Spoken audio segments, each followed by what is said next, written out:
গাইঘাটাকে ৩-০ গোলে পরাজিত করে ইছামতি কাপ চ্যাম্পিয়ন বাগদা।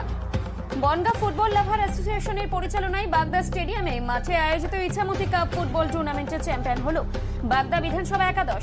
রবিবার ইছামতি কাপের ফাইনালে মুখোমুখি হয় বাগদা বিধানসভা একাদশ এবং গাইঘাটা পঞ্চায়েত সমিতি। খেলা শুরু থেকেই দুই টিমের মধ্যে টান উত্তেজনাপূর্ণ লড়াই হয়। ফুটবল ম্যাচকে কেন্দ্র করে বনগাঁ স্টেডিয়ামে জনজোয়ার দেখা যায়। সাধারণ ফুটবল প্রেমী মানুষদের মধ্যে ফুটবল নিয়ে বিপুল উন্মাদনা চোখে পড়ে। রবিবার ইছামতি কাপ ফুটবল টুর্নামেন্টের ফাইনালে উপস্থিত ছিলেন কলকাতা ফুটবল অ্যাসোসিয়েশনের কর্তা অনির্বাণ দত্ত, ডিআইজি বারাসাত ভাস্কর মুখার্জি, এসপি বনগাঁ দীনেশ কুমার, উত্তর ২৪ পরগনা জেলা পরিষদ কমেন্টর বিশ্বজিৎ দাস সহ বিভিন্ন প্রশাসনিক আধিকারিক এবং জনপ্রতিনিধিরা। অনির্বাণ দত্ত ফুটবলে শট মেরে খেলার শুভ সূচনা করেন। তারপর গাইঘাটা পঞ্চায়েত সমিতি এবং বাগদা বিধানসভা একাদশের মধ্যে ফুটবলের লড়াই শুরু হয়। খেলার প্রথম দিকে গাইঘাটা আধিপত্য দেখালেও সময় গড়াতে বাগদা গাইঘাটার জালে গোল জড়িয়ে দেয়। প্রথমার্ধেই ২ গোল গাইঘাটার জালে জড়িয়ে দেয় বাগদার খেলোয়াড়রা। ২-০ গোলে প্রথমার্ধে এগিয়ে থাকার পর দ্বিতীয়ার্ধে খেলার আধিপত্য বজায় রাখে। খেলার শেষ মুহূর্তে তৃতীয় গোলটি করে ফেলে বাগদার বিদেশি খেলোয়াড়। শেষ বাঁশি বাজতেই ৩-০ গোলে ইছামতি কাপে চ্যাম্পিয়নের শিরোপা দখল করে নেয় বাগদা। বনগাঁর ফুটবল পরিবেশ দেখে বেজায় খুশি হয়েছেন কলকাতা ফুটবল অ্যাসোসিয়েশনের কর্তা অনির্বাণ দত্ত।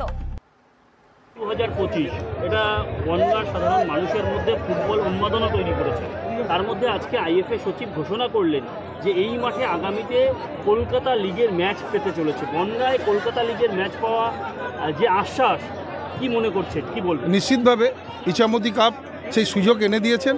আমি কৃতজ্ঞ বনগাঁর মানুষের হয়ে যে আইএফএ সেক্রেটারি আজকে মাঠে এসেছেন এবং তিনি নিজে খেলা দেখলেন এবং দর্শকদের যে আচরণ এবং এই যে গ্যালারি কানায় কানায় উপচে পড়েছে, এত সুন্দর মাঠ, এই বনগাঁর নন্দনকানন স্টেডিয়াম, আমার বিশ্বাস ছিল যে তিনি খেলা প্রিয় মানুষ, অতএব তিনি যখন এসছেন আমরা কিছু তার কাছ থেকে পাবো এবং এটা আমাদের আজকে বড় পাওনা। বনগাঁর মানুষের কাছে মানুষ হিসাবে আমি কৃতজ্ঞতা প্রকাশ করছি।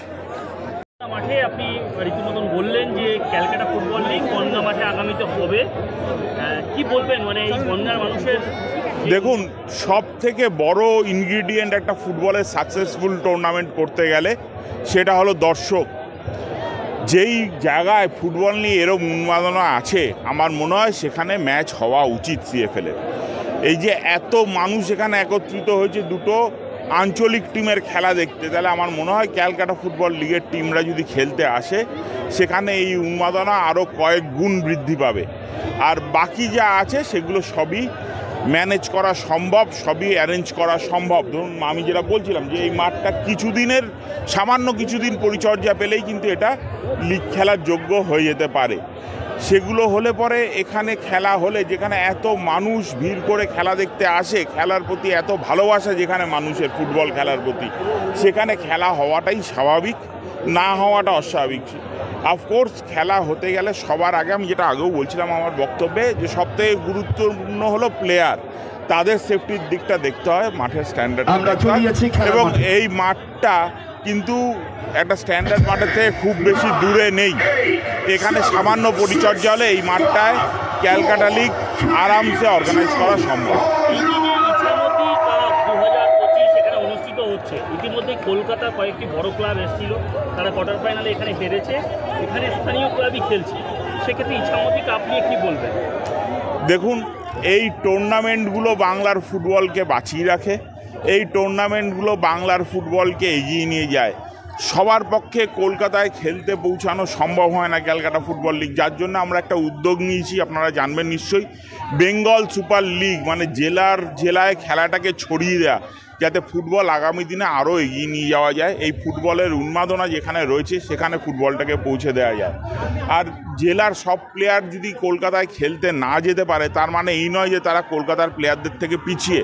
অনেক প্লেয়ার জেলায় এমন আছে যারা হয়তো কলকাতা মাঠে যারা খেলছে তাদের থেকে বেটার, কিন্তু হয়তো তাদের লিমিটেশনের জন্য তারা কলকাতা মাঠে পৌঁছাতে পারছে না। অনেক বাধ্যবাধকতাও থাকে প্লেয়ারদের। আমরা যদি জেলা অবধি পৌঁছে যেতে পারি তাহলে আগামী দিনে বাংলার ফুটবল বেনিফিটেড হবে, বাংলার ফুটবলের উন্নতি হবে এবং জেলার প্লেয়ারদের কাছে যতক্ষণ না আমরা পৌঁছাতে পারবো ততক্ষণ বাংলার ফুটবলের সঠিক মান আমরা কোনোদিনও বুঝতে পারবো না। কারণ ক্যালকাটা ফুটবল লিগ এই নিয়ে যত কথা হয়, যত আলোচনা হয়, একটা জিনিস ভুললে হবে না যে ক্যালকাটা ফুটবল লিগ কিন্তু খেলে 95% জেলার প্লেয়ার, 5% কলকাতার প্লেয়ার আছে কিনা আমার সন্দেহ, এছাড়া বাইরের প্লেয়াররা খেলে। কিন্তু 95% খেলে যে প্লেয়াররা, যাদের আমরা বাংলার সান অফ দ্য সয়েল বলি, তারা কিন্তু সব জেলা থেকে আসে। তাই জেলার ফুটবলে যতক্ষণ আমরা নজর দেব না, ততক্ষণ বাংলার ফুটবল এগোবে না এবং ভারতীয় ফুটবল এগোবে না। Thank you.